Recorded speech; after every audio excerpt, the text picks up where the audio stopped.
नमस्कार, आप देख रहे हैं टीवीए। मैं बी कुमार आप सभी का स्वागत करता हूं। साथियों, अभी फ़िलहाल जहानाबाद में मौजूद हूं। हमारे साथ सीनियर जर्नलिस्ट चितरंजन सर हैं।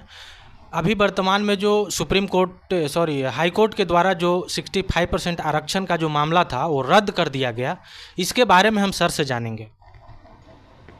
देखिए, आरक्षण आज से नहीं, आरक्षण का कॉन्सेप्ट बहुत पहले से है। जिस समय बाबा साहब को आरक्षण मिला था, कहने का मतलब कि बाबा साहब को भी आरक्षण मिला था, तब वो आगे तक बढ़े थे। वरना जिस समय बाबा साहब पढ़ाई कर रहे थे उस समय इनको जो भारत की संरचना थी, भारतीय संरचना में शिक्षा प्राप्त करने का अधिकार तो इनको भी नहीं था।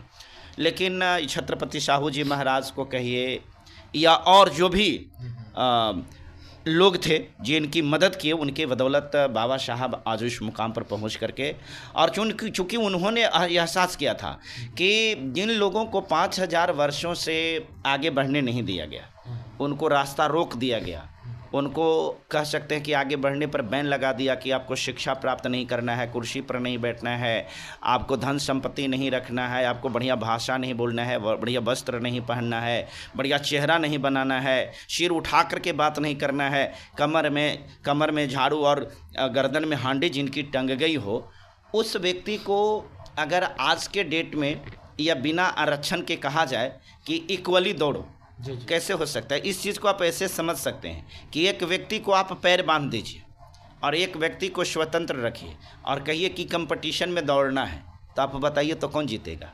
जो नहीं बंधा हुआ रहेगा वही जीतेगा। जिसका पैर खुला हुआ है वही जीतेगा, जिसका पैर बंधा हुआ है वो तो नहीं जीत पाएगा। तो बस यही चीज़ आरक्षण, इसीलिए ये प्रोविज़न था।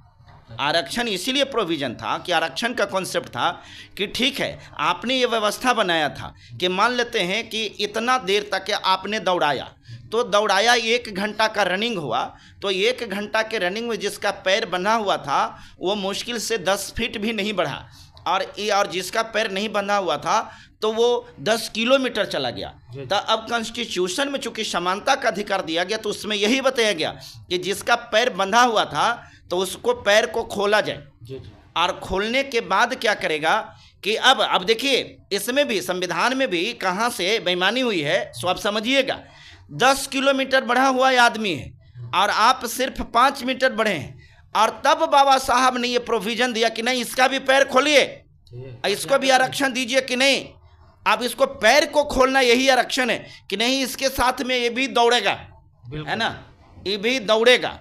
तो भाई ये दौड़ेगा, तब बताइए ये भी दौड़ेगा वो भी दौड़ेगा, तो 10 किलोमीटर आगे निकला हुआ है और आप अभी दौड़ रहे हैं, तो इस स्थिति में वो आगे बढ़ता ही जाएगा कि नहीं बढ़ता जाएगा? तो सबसे आगे ही रहेगा। तो वो तो आगे ही रहेगा।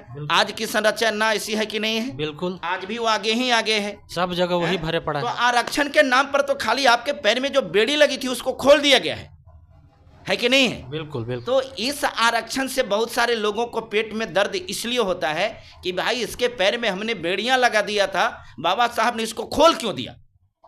अरे भाई, ये भी तो देश का नागरिक है ना। बिल्कुल। और जहां तक हाईकोर्ट की बात कर रहे हैं, हाईकोर्ट में बैठे हुए लोग कौन हैं? आप इस चीज को आकलन कीजिए। सब तो वही लोग हैं। वो लोग हैं जिसके बारे में 1860 में इस बात को बताया गया था, कुछ खास वर्ग के लोग हैं जिनके अंदर में न्यायिक चरित्र नहीं होता है और उनको जज बनने पर प्रतिबंध लगा दिया गया था।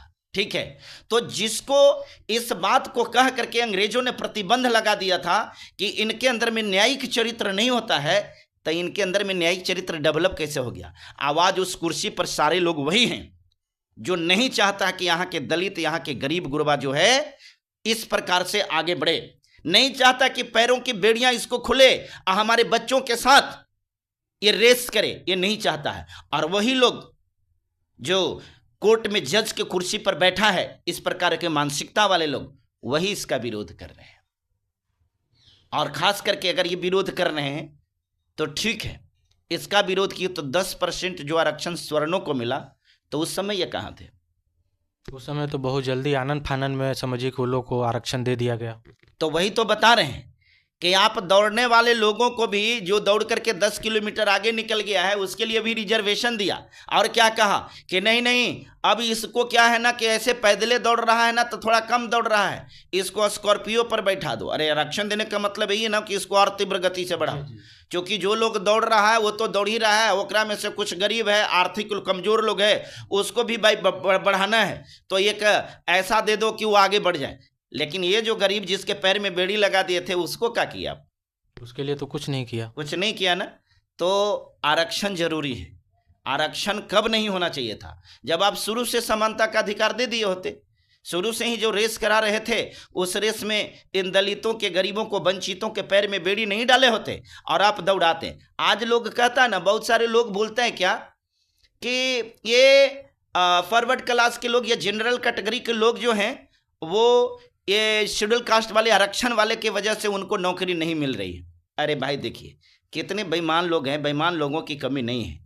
आज भी हम एक बात बताते हैं कि जो शेड्यूल कास्ट की या जिनको आरक्षण मिला हुआ है ना, आज भी उससे ज्यादा मेरिटोरियस है। बिल्कुल सही बात, बहुत ज्यादा मेरिटोरियस है। लेकिन फर्क इतना है कि अगर इनको आप आरक्षण दिए हुए हैं, इनको आरक्षण मिला हुआ है, फिर भी आरक्षण मिल कहाँ रहा है? आरक्षण का तो सिर्फ नाम है, लेकिन मिल कहाँ रहा है? लेकिन आपका तो आरक्षण इतना है कि उस कुर्सी पर बैठा हुआ आपका बाप, आपका दादा, आपका नाना, आपका फूफा, आपका मौसा, सब तो आप ही के कुर्सी पर बैठा हुआ है। आपके पास में इतने रुपया है, इतना रुपया है कि जाके रुपया फेंक देते हो, और अनुसूचित जाति का जो आरक्षण कोटा वाला भी होता है उसको भी तो तुम ही हथिया लेते हो। सही बात। तो कहां से डेवलपमेंट होगा? इन दलितों का उत्थान कहां से होगा? जब तक प्रत्येक कुर्सी में जातिवाद आ गया है, जहां पर जाइए वहां पर जातिवाद है। और इस प्रकार से आरक्षण जो है ना, आरक्षण का लाभ बहुत बढ़िया था, आरक्षण मिलना चाहिए था। चूंकि मेरा कहना है कि आरक्षण एक व्यवस्था था। जी जी। आरक्षण व्यवस्था ये था कि समानता में लाने के लिए, ठीक है, कि इक्वालिटी में आ जाए। क्योंकि अगर भारतीय संविधान का अगर ये ड्रीम था कि हम इक्वालिटी चाहते हैं, तो इक्वालिटी में लाने के लिए रेस कराइएगा, तो योग के पैर बांध करके रेस कराइएगा तो इक्वालिटी में आ जाएगा? नहीं आएगा ना। तो बाबा साहब ने वही तो काम किया, आरक्षण दे करके कि जिनके पैर में बेड़ी लगी होती उसको बेड़ी को काट दिया और कहा कि ना अब दोनों दौड़ के दिखाओ कितना तेज दौड़ता है। अब उसने बेईमान लोगों ने क्या किया था कि कहा कि नहीं तुम्हारा पैर को बांध देंगे, वो अब रेस करेंगे, अब देखते हैं कि कौन जीतता है। तो बेईमान लोग था ना, इसके अंदर में न्यायिक चरित्र कहाँ था? और आज भी वही है, ये बदला नहीं है, क्योंकि इसके डीएनए में यही है।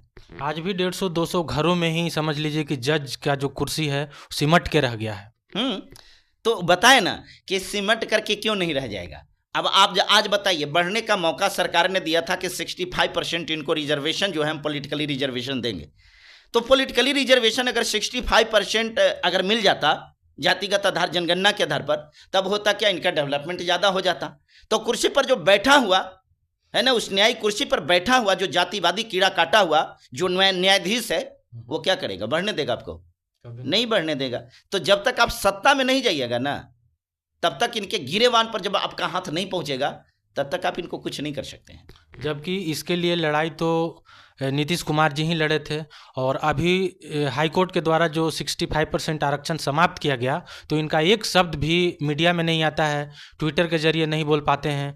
तो ऐसा लगता है कि नीतीश कुमार अब इसके बारे में सोचना ही बंद कर दिए हैं। क्या कहेंगे? नीतीश कुमार सोचना बंद नहीं कैसे करेंगे? इसलिए सोचना बंद करेंगे कि आप इस चीज़ को ध्यान दीजिए। जिस समय इस बात की घोषणा किए थे, क्या वो एनडीए के पक्ष में थे? नहीं, एनडीए की साइड में नहीं थे। तब उनके मन में था कि नहीं हम ऐसा करेंगे। लेकिन जो इस आरक्षण का विरोध करने वाला है, उसी के साथ जाकर के अगर मिल गए हैं, तो बताइए, तो नीतीश कुमार इसके पक्ष में होंगे कभी? खुल के बोलना मजबूरी है, खुल के नहीं बोल सकते। तो उनकी ये मजबूरी है कि खुल करके नहीं बोल सकते हैं। दूसरी चीज है, उनको तो मालूम है कि 2025 पर हमको मुख्यमंत्री बनना है, जो अभी ये भाजपा के कृपा से बनना चाह रहे हैं कि भाजपा की कृपा हो जाए, एक बार और हमको मुख्यमंत्री बना दे। तो काहे को विरोध करना? ये विरोध इसीलिए नहीं कर रहे हैं, और नहीं तो इनको विरोध करना चाहिए था। लेकिन ये विरोध करें चाहे ना करें, एक चीज जरूरी है, ये 2025 में नीतीश जी मुख्यमंत्री नहीं बनेंगे। अच्छा, नहीं बनेंगे। ये बहुत बड़ी बात कह रहे हैं। हाँ, नहीं बनेंगे। बड़ी बात ऐसे ही नहीं हम कह रहे हैं, हम जान रहे हैं इस बात को कि इस बार ये मुख्यमंत्री नहीं बनेंगे। इसलिए नहीं बनेंगे कि बीजेपी इनके साथ खेला जरूर करेगा, और अभी कर रहा है, अभी कर भी रहा है, और इनके साथ ऐसा खेला करेगा कि इनकी पार्टी भी टूटेगी और ये सड़क पर आएंगे। यानी कि महाराष्ट्र वाला शिंदे जैसा हाल कर देंगे। बिल्कुल बिल्कुल वही स्थिति और वही परिस्थिति भी यहाँ आने वाला है।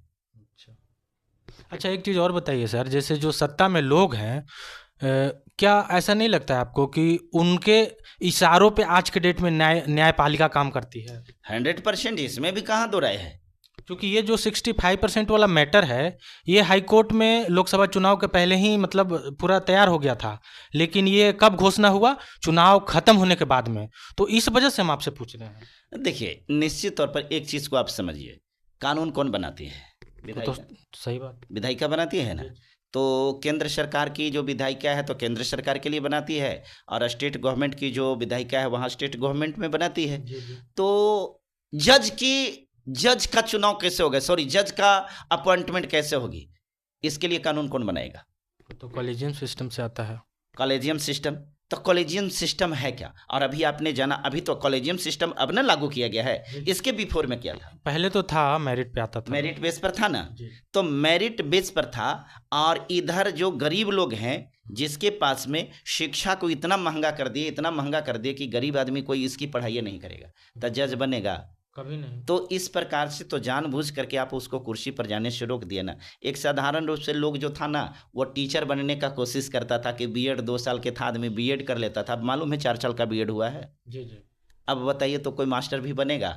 सोचेगा ही नहीं, सोचबो भी नहीं करेगा। तो ये क्या है, आप पढ़ रहे हैं लेकिन फिर भी आपको पैर में बेड़ी लगाने की तैयारियां यहाँ चल रही हैं, ठीक है। और ये सारा चीज जितना भी तंत्र है, अब आप सुने होंगे कि बीजेपी, नरेंद्र मोदी, इनके द्वारा सीबीआई, ईडी से लेकर के हर किसी का दुरुपयोग किया जा रहा है। आपको मालूम होगा कि फिलहाल में जब इलेक्शन कमीशन की चुनाव की प्रक्रिया के बारे में आई कि भाई चुनाव कैसे होगा, तो इसमें सुप्रीम कोर्ट का जो जज थे डीवाई चंद्रचूड़, उन्होंने कहा कि भाई ऐसा है कि एक सत्ता पक्ष के हो जाएंगे और एक विपक्ष के हो जाएंगे, और एक जो हो सुप्रीम कोर्ट का जो चीफ जज होंगे वो होंगे, और इस प्रकार से था। लेकिन ये कहा था कि जब तक आप अपना सिस्टम नहीं लाएंगे तब तक। तो भाजपा ने क्या किया कि सिस्टम लाया। कितना ईमानदार सिस्टम लाया पता है ना, कि चीफ इलेक्शन कमीशन का चुनाव कैसे होगा भाई, तो उसमें एक प्रधानमंत्री होंगे। तो प्रधानमंत्री सत्ता पक्ष के होंगे कि विपक्ष के होंगे भाई? सत्ता पक्ष के होंगे। तो सत्ता पक्ष के प्रधानमंत्री होंगे, और 3 ही को इसमें होगा चुनाव करने के लिए, और दूसरा सत्ता पक्ष के ही कोई बड़ी वरिष्ठ नेता होंगे, ठीक है। तो मान लेते हैं अमित शाह को ले लीजिए, तो 2 गो हो गया। एगो विपक्ष के हो जाएंगे, तो मान लेते हैं कि राहुल गांधी को ले लीजिए, प्रतिपक्ष का नेता। हाँ, प्रतिपक्ष विपक्ष। तो अब एगो बात बताइए कि एगो नरेंद्र मोदी, एगो अमित शाह, एगो ये राहुल गांधी, ये तीनों मिल करके और चुनना है कि चुनाव आयोग को, चुनाव कमीशन, इलेक्शन कमीशन का जो है चुनाव होना है, तो कौन चुनाएगा? बहुमत के आधार पर अगर देखा जाए तो कौन चुन पाएगा? तो जाहिर सी बात है कि सत्ता में जो है वही चुनेगा। बिल्कुल। तो जो उसको चुना है, जो आपको प्रधानमंत्री बना देगा, सॉरी आपको कोई डीएम बना देगा, तो आप उसकी तरफदारी करेंगे कि नहीं करेंगे? तो करेगा ही, लोग कुछ भी करेंगे ही, क्योंकि आपको पता है कि अगर नहीं करेंगे तब फिर हमको हटा देगा, है ना। तो इसलिए आपका उसके प्रति लॉयल्टी हो जाता है, और फिर आप बेईमानी करने के लिए या उसके लिए जो भी कुछ करना हो सब कुछ करने के लिए तैयार है। इसीलिए आपको बनाया गया है कि आप मेरे पक्ष में ही काम करेंगे। जी। और ये भी देख के बनाया जाता है कि ये मेरे फेवर में हमेशा काम करेगा। ये भी शायद हो सकता है कि माने डील होता होगा। डील होता होगा नहीं, डील होता ही है। आज आप देख नहीं रहे हैं, सारे नेता को पकड़ पकड़ के जेल में डाला जा रहा है। हम इस बात के फेवर में कि नहीं, ठीक है, जो भ्रष्टाचार में उसको जेल में डाला जाना चाहिए, लेकिन सवाल इस बात का भी है कि क्या जितने भी भ्रष्टाचार है सब दूसरे पार्टी में है, भाजपा में कोई नहीं है, या भाजपा के अलायंस टीम में कोई नहीं है। तो जो लोग भाजपा में जो लोग शामिल हो गया, और उसके ऊपर अगर ईडी का सीबीआई के छापेमारी और केस चल भी रहा था, तो भाजपा में जाने के बाद में पूरा क्लीन चिट। ये ऐसे कैसे हो जाता है? तो इससे भी ज्यादा डेंजरस कोई पार्टी है? इससे भी ज्यादा कोई बेईमान पार्टी है? इससे भी ज्यादा कोई देश के लिए खतरनाक पार्टी है? नहीं कोई हो सकता है। फिर भी वैसे लोग जो अपने आप को बुद्धिजीवी कहते हैं, इंटेलेक्चुअल कहते हैं, वो उनका अपने आप को कहना है, लेकिन हकीकत है कि वो देश के लिए वैसे लोग भी खतरनाक हैं जो अंधभक्त होते हैं। मैं किसी भी पार्टी को कह रहा हूँ, प्रत्येक पार्टी में अंधभक्त लोग होते हैं। हम देश के नागरिक हैं, हम अंधभक्त होंगे तो हमारा देश रसातल की ओर चला जाएगा। हमें ईमानदारी से देखना होगा कि अगर ये पार्टी गलत कर रही है तो हम उसके विरुद्ध में भी आवाज उठाएंगे, बेशक वो हमारे बाप की पार्टी क्यों ना हो। बिल्कुल। लेकिन अगर हम ऐसा न करके और हम अपने बाप की पार्टी को बढ़ावा देने लगेंगे तो देश खतरनाक स्थिति में पहुंच जाएगी और डेमोक्रेसी समाप्त हो जाएगी। जी, जी, बिल्कुल। अच्छा, एक और बात कहा जा रहा था सर, चुनाव के पहले जो मोदी जी कहा करते थे कि टेम्पू भर-भर के अडानी-अंबानी से चंदा लेते थे। आज उनके बेटे का शादी हुआ तो मोदी जी वहाँ पे मेहमान बनकर पहुँचे। क्या कहना चाहेंगे? देखिए, ये यही तो चीज़ है, उनका कहना कि पॉलिटिकल रिश्ता अलग है और ये रिश्ता अलग है। तो अंबानी की जहाँ तक बात है तो अंबानी के साथ, अडानी के साथ और ये सब के साथ में मोदी जी का पुराना रिश्ता है। इसलिए निश्चित तौर पर है कि उनके शादी में जाना, क्योंकि आपको मालूम है कि अंबानी को अंबानी कौन बनाया, अडानी को अडानी कौन बनाया? सरकार ने ही। सरकार ने ही बनाया है। आपको मालूम है कि बड़े बड़े प्रोजेक्ट जो है ये किसने दिया? आपको मालूम है यहाँ जो ये बनाने का फाइटर प्लेन बनाने का जो ये था, वो प्रोजेक्ट मिला किसको मिला? तो अंबानी को मिला, ये अडानी को मिला। तो ये सब तो हम आपको अगर अमीर बना रहे हैं तो वक्त पड़ेगा तो आपसे हमको 1000, 2000, 500 करोड़ चंद कैसे नहीं मिलेगा भाई? वो भी मिल जाएगा। और फिर आपसे हमारा रिश्ता रहेगा ना, आप बुलाएंगे तब ना, कैसे जाएंगे? तो हमारा और आपके साथ में पुराना ही रिश्ता है। उसी प्रकार से सोशल मीडिया में ये भी कहा जा रहा था सर कि जितने जगह विदेशों में मोदी जी जाते हैं तो सब जगह कहीं ना कहीं अडानी का, अंबानी का प्रोजेक्ट लेकर कहीं जाते हैं, यानी कि वो उनका बिजनेस प्लान को ग्रो करने के लिए ही विदेशों में जाते हैं। इस पे क्या कहेंगे? देखिए, दुनिया के जितने भी बड़े बड़े नेता को आप ले लीजिए तो मुझे लगता है कि अभी तक के भारतीय इतिहास में अगर नरेंद्र मोदी प्रधानमंत्री की बात कहें तो सबसे देश के लिए खतरनाक प्रधानमंत्री नरेंद्र मोदी हैं, और सबसे बेवकूफ़ प्रधानमंत्री, मूर्ख प्रधानमंत्री, महामूर्ख प्रधानमंत्री का उपाधि अगर मिले तो प्रधानमंत्री नरेंद्र मोदी को ही जाना चाहिए। प्रधानमंत्री के अथी में कुछ नहीं है, वो सिर्फ और सिर्फ पार्टिकुलर लोग हैं जो धन्ना सेठ हैं, उनकी ये सरकार है। ये देश की सरकार नहीं, देश के प्रधानमंत्री नहीं है। गिने चुने वैसे लोग जो उद्योगपति हैं, जो धन्ना सेठ हैं, उनके प्रधानमंत्री हैं। तो जहाँ कहीं भी विदेश में जाएंगे तो प्रमोट करेंगे कि भाई इनकी कंपनी है, ये आप इसमें इन्वेस्ट करो, आप इसमें इन्वेस्ट करो, तो उनको प्रमोशन के लिए ही जाते हैं। ये सच्चाई है कि उन्हीं के प्रमोशन करने के लिए जाते हैं। देश में भिन्न भिन्न प्रकार के देश में जाते हैं, सरकारी धन को खर्चा करते हैं, इस्तेमाल करते हैं, तो देश में कितना उद्योग धंधा ही लगाए। क्यों फैक्ट्री लगी? बिहार से आप है ना, बिहार में कोई फैक्ट्री लगी है? एक भी नहीं। बिहार में क्यों कल कारखाना है? क्यों यूनिवर्सिटी नहीं बनी है? क्यों लॉ कॉलेज नया बनाया गया? क्यों इंजीनियरिंग कॉलेज बनाया गया? नहीं बनाया गया। लेकिन वो अपने भाषणों में कहा करते हैं कि प्रतिदिन एक यूनिवर्सिटी, प्रतिदिन एक IMI, ऐसा करके वो बोला करते थे। उस पर क्या कहेंगे? जो यूनिवर्सिटी पास है ये नहीं है, वो यूनिवर्सिटी के ज्ञान क्या दे सकते हैं? आपको मालूम है उनका जो सर्टिफिकेट आया था कितना फॉल्स था? अरे यूनिवर्सिटी पास तो खुद ही नहीं है। उनका एक स्टेटमेंट आया था कि मैं तो मैट्रिक भी पास नहीं किया हूँ। तो जो बंदा मैट्रिक पास नहीं है वो यूनिवर्सिटी का, कॉलेज का और इंजीनियरिंग कॉलेज का, लॉ कॉलेज का मर्म क्या जानने जाएगा? क्या पता है कि इससे क्या बेनिफिट मिलने वाला? कुछ नहीं। तो ये जो है हम इस प्रकार के मैंने जो कहते हैं कि हम सोच में रहते हैं कि ये प्रधानमंत्री के द्वारा देश की तरक्की हो जाएगी, तो ये संभव नहीं है। और एक चीज़ और, ये संयोग अच्छा था कि इस बार जो है ना बीजेपी को स्पष्ट बहुमत नहीं मिला, नहीं तो एक बात तो तय था कि यह देश जो था ना, ये देश कहाँ चला जाता उसकी कल्पना आप नहीं कर सकते थे। और ये माइक वाले लोग, अरे अभी स्पष्ट बहुमत न मिलने के बावजूद भी मीडिया को किस प्रकार से ये किया जा रहा है वो तो आप प्रतिदिन देखते होंगे मीडिया के साथ क्या हो रहा है। लेकिन मीडिया देश का फोर्थ पिलर है, ठीक है। न्यायपालिका, कार्यपालिका और विधायिका जो है ना, ये तीनों को देख रेख करने के लिए, तीनों को आईना दिखलाने का काम ये मीडिया ही करता है। अलग बात है कि कुछ प्राइवेट मीडिया है जो मोदी जी का है, जिसको गोदी मीडिया कहते हैं, लेकिन बहुत सारे ऐसे न्यूज़ चैनल हैं जो इंडिपेंडेंट है, उसको कोई फ़र्क नहीं पड़ता। तो फांसी चढ़ा दो, जेल में डाल दो, कोई फ़र्क नहीं पड़ता है, ठीक है। और ये तो करेगा ही, जी बिल्कुल, ठीक है, ये करेगा ही। और चूँकि आपको मालूम है कि हम लोगों का भी एसोसिएशन है, नेशनल इंडिपेंडेंट जर्नलिस्ट एसोसिएशन है, तो हम लोग अपने एसोसिएशन के तरफ से भी अब बिहार में, खास करके अभी बिहार में हम लोग भी एक्शन लेने वाले हैं, ठीक है। जो भी प्रशासन अगर ऐसा कर रहा है, जो भी सरकार अगर ऐसा कर रहा है, तो जवाब तो मांगा जाएगा, बिल्कुल। क्योंकि हम इसीलिए हैं कि आपको जवाब देना पड़ेगा। अगर बिहार में खास करके दलितों के साथ क्राइम हो रहा है तो क्यों क्राइम हो रहा है? क्या आप क्राइम रोकने से असमर्थ हैं? आप जवाब दीजिए, जवाब तो देना पड़ेगा, बिल्कुल देना पड़ेगा। तो हम अपने हमारा एसोसिएशन भी कमर इसके लिए कस रहा है और पूरे तैयारी में है कि अब इनकी मनमानी नहीं चलने देंगे और इनकी मनमानी के विरुद्ध में हमारा प्रोटेस्ट भी होगा। हमारे चूँकि अभी हमारे एसोसिएशन में लगभग 180-90 के करीब पत्रकार बंधु हैं, ठीक है।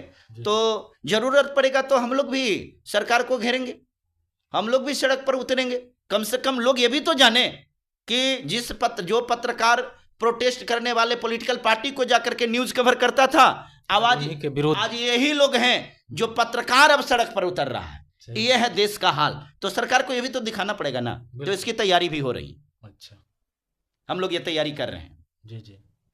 अच्छा, एक बात और पूछना चाहेंगे सर, जैसे आप बोल रहे हैं कि मोदी सरकार इस बार बहुत मतलब दिक्कतों का सामना करते हुए बन गया, कहने का मतलब ये है सर कि अगर मान के चलिए कि वो अच्छा कार्य नहीं किए होते या नहीं करते तो ये तीसरी बार कैसे बन पाते?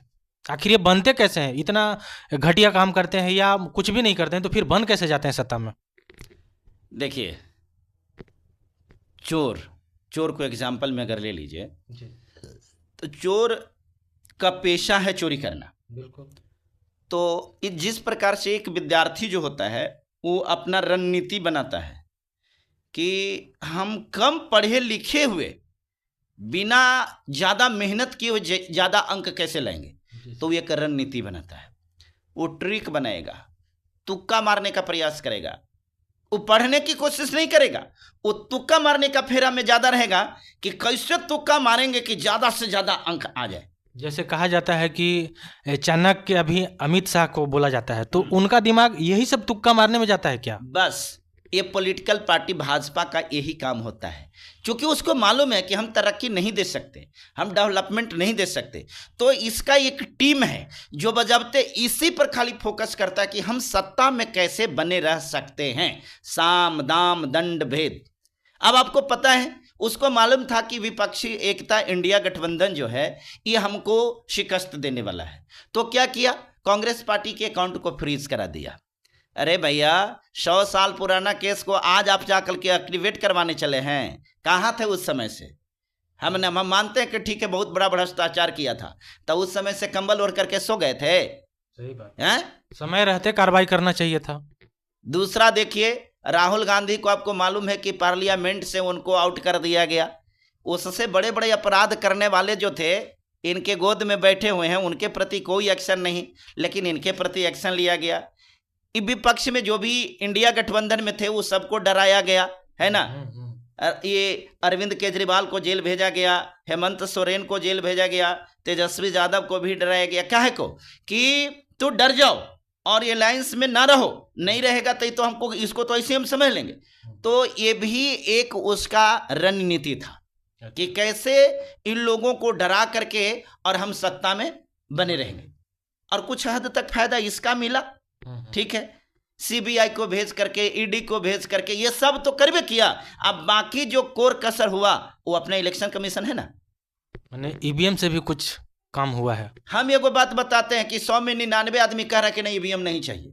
अब आप एगो बहुत आपका ईवीएम में प्राण बच रहा है, तब आप कह रहे कि ना ईवीएम में से होगा। बैलेट से चोरी हो जाता था, पता है ना। इसका प्रवक्ता बोलता है कुर्सी पर बैठ जाएगा और नमक हराम जैसा अपने आप को विद्वान बन के। आपको पता है उस दशक में, 90 के दशक में क्या होता था? बैलेट लूट लेता था। अब आज तू लूट रहा है ईवीएम मशीन को। सुनते हैं गाड़ी में भर भर करके कर आदमी लेकर के जाता है। सोशल मीडिया पे कई वीडियो भी वायरल है, कई वीडियो भी वायरल है। एक पदाधिकारी जो है मिला हुआ, वो जो है ईवीएम को चोरी करके ले जाता है। तो उससे भी ज्यादा तो क्राइम करने वाला तू है। बैलेट पेपर में कम से कम। दूसरी चीज है, ये बात को बोल करके भारत के सैनिक के ऊपर जो है तूने एक प्रकार का ये कर दिया है ना कि हमको सैनिकों पर भरोसा नहीं है, हैं? अरे इलेक्शन होता है तो सैनिक होता है ना भाई, तो सैनिक है तो उसका सहयोग लीजिए आप इलेक्शन में। कैसे बैलेट चोरी हो जाएगी? ठीक है जी जी। तो ये थे चितरंजन सर। बाकी आपको वीडियो कैसा लगा कमेंट करके बताइए। चैनल पे नए जुड़े हैं तो चैनल को लाइक कीजिए, सब्सक्राइब कीजिए, शेयर कीजिए। मिलते हैं नेक्स्ट वीडियो में, तब तक के लिए धन्यवाद।